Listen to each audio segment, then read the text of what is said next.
Já pensou só, se de uma hora para outra uma nação reivindicasse com o objetivo de implantar uma política governamental nunca vista antes? Pois é, foi assim que aconteceu na Rússia no final do século XIX, e é o que vamos te explicar agora. Naquela época, a Rússia vivia no estado de isolamento dos outros países, que por sua vez estava no patamar mais avançado, por causa de fatores como a base agrária evoluída e indústria avançada. Figurava lá um regime extremamente autoritário, no qual o governo era incontestável e único a deliberar qualquer sanção, caracterizando assim uma autocracia comandada pelo czar, o manda-chuva da região. Além de tudo, era disseminado o pan-eslavismo, ideologia essa que defendia a ideia de que todos os povos eslavos deveriam estar sob o controle russo. Como havia uma forte repressão do Estado, se tornou impossível naquele momento a criação de partidos políticos de oposição legalizados. Entretanto, é para isso que existe a clandestinidade. Nesse meio, surgiram basicamente duas correntes de movimento, o populismo e o marxismo. O populismo pregava vagamente a adoração do povo russo e todas as suas concepções sobre si mesmo, portanto não foi à frente.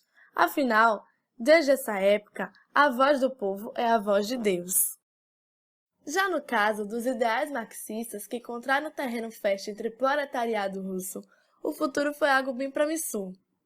8 anos após seu início, foi transformado em Partido Operário Social-Democrata Russo, que 5 anos depois acabou por se dividir em dois grupos, os bolcheviques e os mencheviques. Os bolcheviques eram um grupo majoritário, formado pelo povo, que defendia a implantação imediata do socialismo através de uma revolução. Esses eram liderados por Lenin. Grave bem esse nome, mais tarde ele vai ser muito importante. Os mencheviques eram um grupo minoritário, carregado pela burguesia, que apoiava o amadurecimento do capitalismo como estratégia para, quando assim feito, alcançar o socialismo. Chegamos agora ao primeiro passo da revolução, o ensaio geral. O que vocês acham? Que combinaria com um dia de domingo ensolarado? Qualquer coisa, menos um banho de sangue, mas foi assim que aconteceu. Em 1905, 250 mil grevistas foram marchando pacificamente até a frente do Palácio de Inverno de São Petersburgo, reivindicando melhorias nas condições de vida e principalmente a criação de uma Assembleia Nacional. Em resposta ao movimento, o czar deu ordens para as tropas reprimirem a manifestação com violência, resultando na morte de mais de 1.000 pessoas. Esse evento recebeu o nome popular de Domingo Sangrento e demonstrou que a derrota do czarismo era inevitável. O czar Nicolau II, então, não resistiu e acabou cedendo a assinatura do Manifesto de Outubro. Nesse documento, o czar fazia algumas concessões, como, por exemplo, a convocação da Duma, que era uma espécie de parlamento que deveria ter caráter constituinte. Apesar de todo o esforço da população, nada funcionou, visto que tudo foi por água abaixo com a mudança posterior da lei eleitoral. Além disso, o czar conseguiu exiliar os principais líderes revolucionários e levar a Rússia à Primeira Guerra Mundial. Vamos lá agora à segunda etapa da Revolução, a Revolução de Fevereiro de 1917.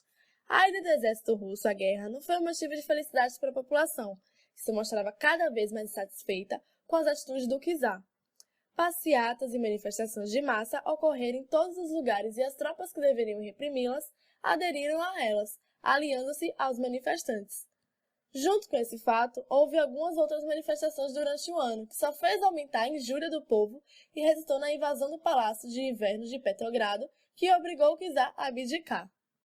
Passaram-se 8 meses e então chegamos à terceira etapa. Vieram à tona, pelas mãos bolchevistas, as teses de Abril, que se resumem na expressão pão, paz e terra, e defendiam a tomada do poder pelo proletariado.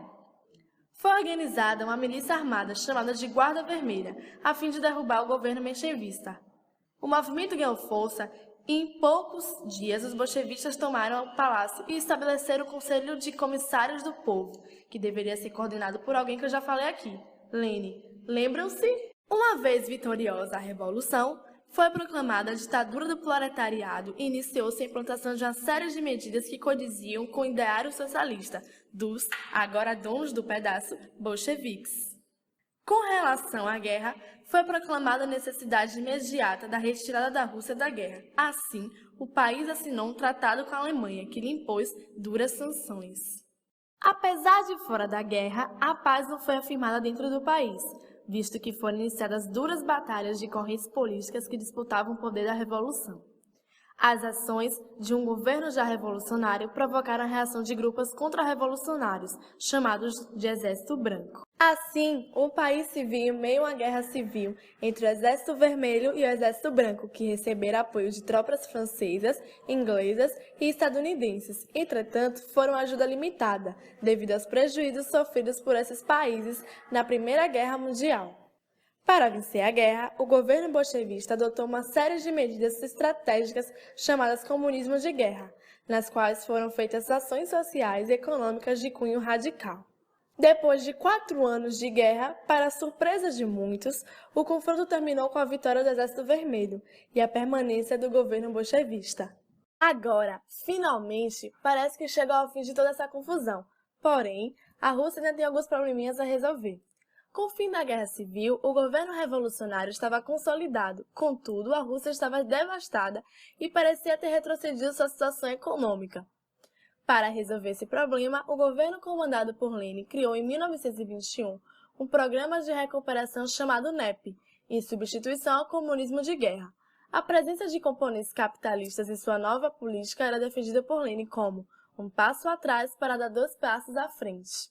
Não se tratava de um recuo ao capitalismo, e sim de uma manobra tática para sobreviver à situação. Com o processo de introdução de algumas medidas capitalistas no cenário russo, a principal liderança que ascendeu foi Joseph Stalin, que conseguiu articular uma rede de aliados nos cargos mais importantes do governo, garantindo-lhe influência política. Então, junto com essas alianças, em 1922, surgiu a União das Repúblicas Socialistas Soviéticas, a URSS. 3 anos depois da consolidação do socialismo no Império Russo, morre Lenin, o líder de todo o movimento revolucionário. Isso precipitou uma disputa pelo poder soviético entre Stalin e Trotsky, comissário de guerra do governo anterior. Trotsky defendeu a ideia de uma revolução permanente com o intuito da difusão imediata do socialismo pelo resto do mundo. Stalin, ao contrário, pretendia isolar para a estrutura a primeira experiência socialista do mundo e só após a partir para o ramo da internacionalização. Uma vez que suas ideias representavam a paz para o povo soviético, Stalin venceu a disputa pelo poder e logo de imediato iniciou uma poderosa campanha para destruir o prestígio revolucionário do rival, expulsando-o do partido e posteriormente do país. A partir daí, inicia-se o período conhecido como stalinismo.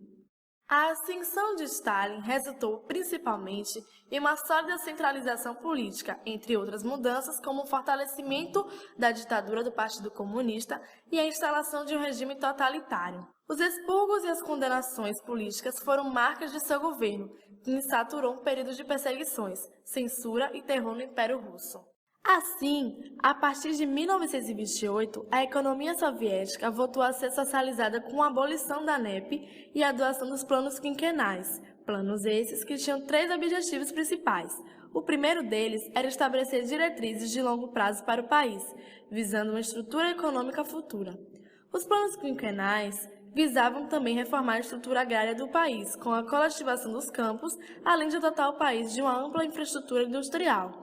O fator industrial, desenvolvido agora no stalinismo, colocou a URSS entre as potências mundiais, embora o padrão de vida dos seus habitantes continuasse abaixo das nações capitalistas desenvolvidas. Logo, às vésperas da Segunda Guerra, a situação econômica da URSS era uma das melhores já vistas, mas a partir daí contamos em outra oportunidade.